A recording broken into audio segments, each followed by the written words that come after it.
perhaps watch this display and see the weapons. They may have some concerns, perhaps, that China has its eye on you. Good morning, everybody. Well, I'm sitting here eagerly awaiting the commencement of the commemorative march in Beijing this morning. Of course, the commemorative march marking 80 years since the end of a war of aggression. Well, it's starting. 升国旗 Raise the national flag and sing the national anthem.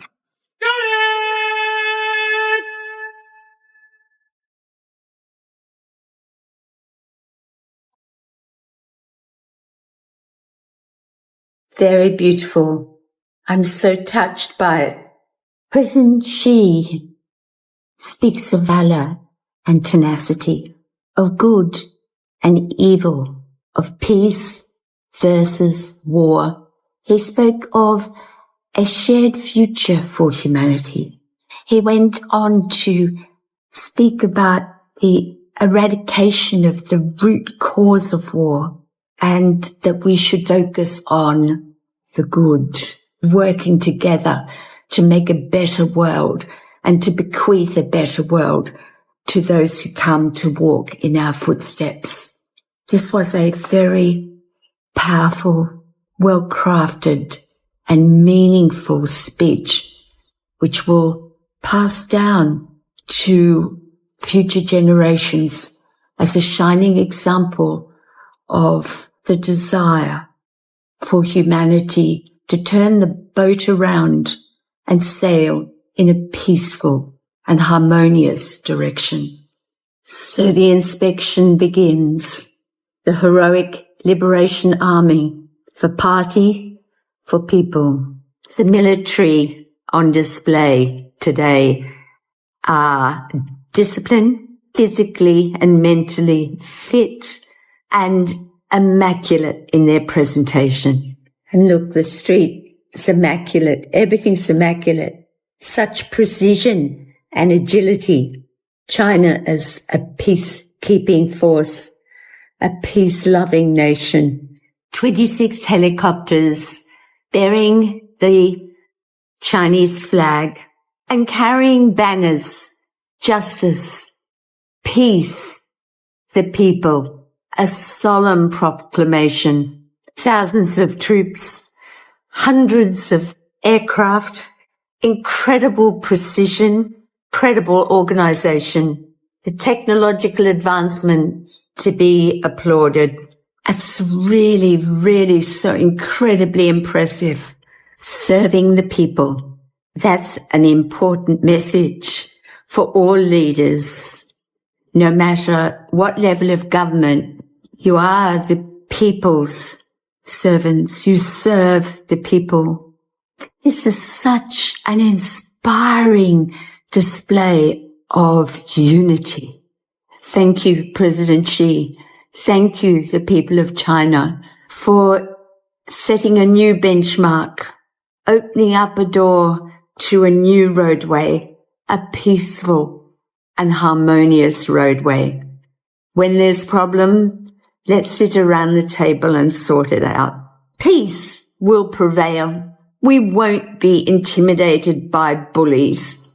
There is no place for bullying, whether it's in corporations, in government, in the general place, in the street.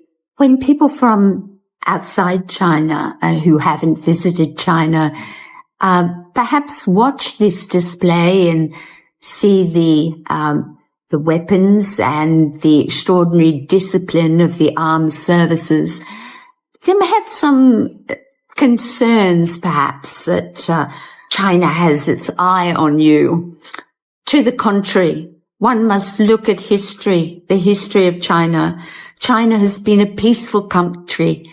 It's been subjected to invasion from other places and aggression from other places. And the people have shed their blood to defend the country that they love. Now, I left school in 1965. I was 15. I was impatient. to get out into the world. I'd already traveled much of the world on tour with my father. So I was a mature 15-year-old, and I just won a scholarship for dramatic art. What was my first job? Well, I accepted a 3-week casual position pre-Christmas for a jewellery company, Angus and Coots. I was paid £15. What did I do in this job? Well, floods of people came into the store to buy their Christmas presents. And I really, really enjoyed recommending presents that they might like to give, necklaces and bracelets and sometimes engagement rings.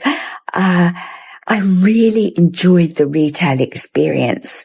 Of course, retail is really about listening and welcoming the person, making them feel the joy of the store, and just offering service at the highest level. Where did I go from the jewellery company? Well, I accepted another casual position, 2 weeks as a receptionist for a real estate company, and that was my introduction to real estate, and maybe sowed the seeds for my love of real estate, which you'll get to hear about. So I answered the phone and redirected inquiries on leasing property and buying property, either houses or apartments. And again, I loved working with people.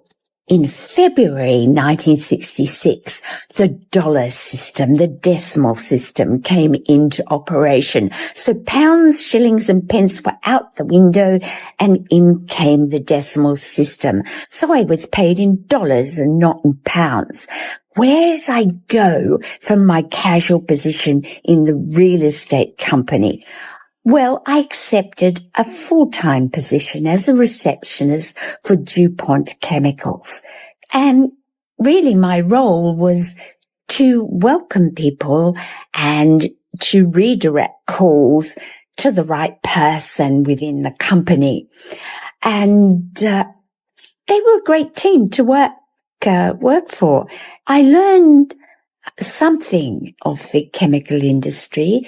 Anyway, I feel that role, I enjoyed the people, I enjoyed working the company. However, intellectually, the role didn't stimulate my mind sufficiently. So I went in search of what I really wanted, and that search took me on a really interesting journey.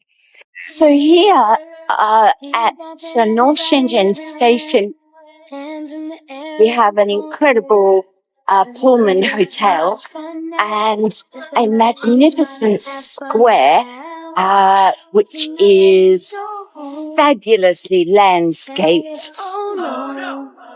Cause we're gonna laugh all night till we see the sunlight, alright. To my left, we've got a trusty cleaner. Take a look. Railway stations that are, from an architectural perspective, attractive places to visit. And they're surrounded by meticulous landscaping. There's enormous vision here for the present, for today, which I'm enjoying and soaking up, but also for the people of tomorrow. It passes the message that they have big shoes to fill. Congratulations, Shenzhen. There is a security presence on the train, and as well as at the railway stations. It's not at all intrusive. To the contrary, it's there if you need it. And the police that I've spoken to have been very welcoming and said to me, "Welcome to China." it's an excellent idea to have a police presence, and with so many people, it's probably an essential. There's a little police bus that's just pulled up. Don't know whether I should take a picture. Like to, but not sure. I'm sure you'd be okay. What does one do when one has walked around North Shenzhen and the parklands and breathed in the landscaping and buildings? One goes to shopping park and has some tea at Tea World. Line 4 with the rest of my friends. I think we're all going to the same place. It's our party, we could be who we want, we could be who we... As you probably guess, I made it. Coco Park. Tea World is closed. Oh, that's so sad. Incredibly sad. Anyway, I will take heart. I will go into This, the bookshop.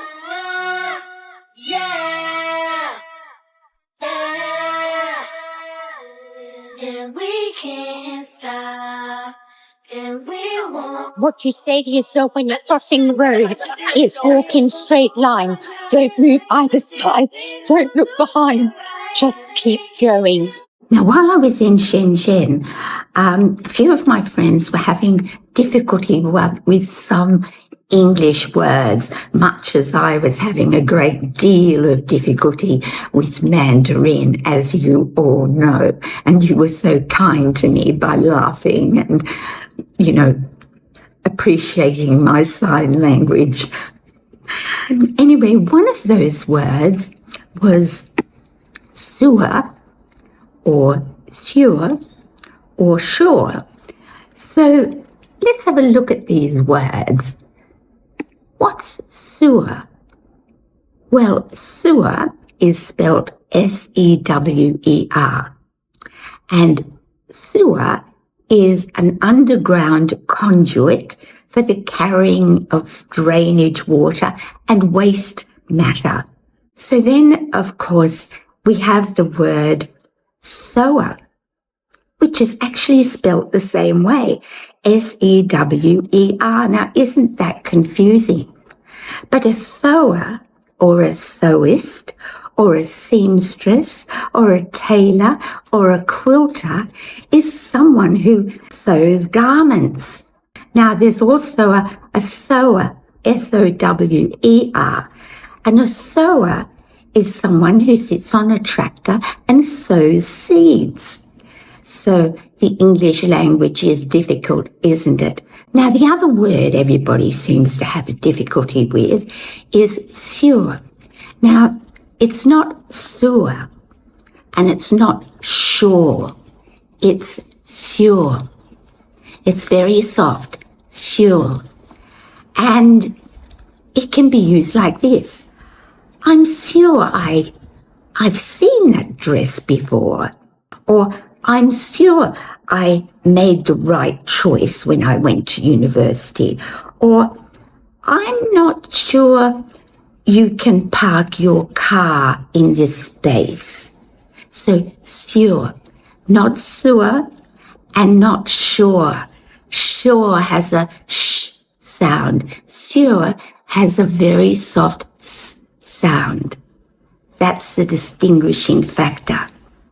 Then we have this beautiful word, shore, which has that lovely sh sound. Shore, shore, and you push the mouth forward, shore, which is different to sewer. I enjoyed my walk along the seashore. She sells seashells along the seashore. Good luck. We'll try some more soon. Lots of love to you all. Well, on the 8th of March, we celebrate International Women's Day. What do women do?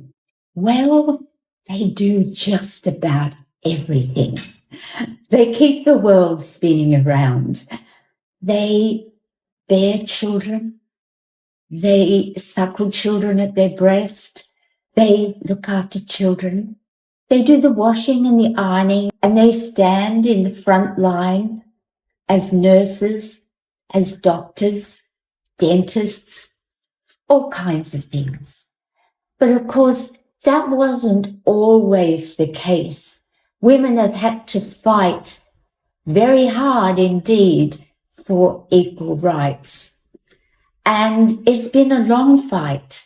And there are some special women that I'll mention just as a reminder, because it's good to look back on history. It's our pioneers who carved the pathway to our future. Of course, the great Madame Curie, the first woman to win a Nobel Prize, the first female professor at the University of Paris, and the first person to win the second Nobel Prize, Mary Wollstonecraft, an incredible philosopher, the mother of Mary Shelley, who wrote Frankenstein. Mary Wollstonecraft was really at the forefront of women's rights. Her writing stirred up a hornet's nest and made us think about the balance between men and women and how we could complement each other, not just in the home, but in the workplace. I'm going to go to a legal person now, to Justice Bader Ginsburg. She's one of my particular favorites. She fought very, very hard for rights in America, and she was still sitting on the Supreme Court bench in her 90s. An extraordinary woman. And then there are some wonderful Chinese heroes or heroines that we should remember. The legendary warrior Hua Mulan, the pioneer architect Lin Huyin, I hope I'm saying these correctly, and of course, the Empress Wu, the only female sovereign in the history of China. Now, of course, International Women's Day would not be International Women's Day without us going to the Women's Anthem. And that was written by singer-songwriter Helen Reddy. And I'm just going to read a few words from that anthem because they're very appropriate for the 8th of March. I am woman. Hear me roar. In numbers too big to ignore, and I know too much to go back and pretend, because I've heard it all before, and I've been down there on the floor, and no one's ever going to keep me down again. Oh yes, I am wise, but it's wisdom born of pain. They say it will be 118 years before we bridge the gender gap in the world of our dysfunctional wage system. Let's hope we can break that down and make it, let's say, 8 years.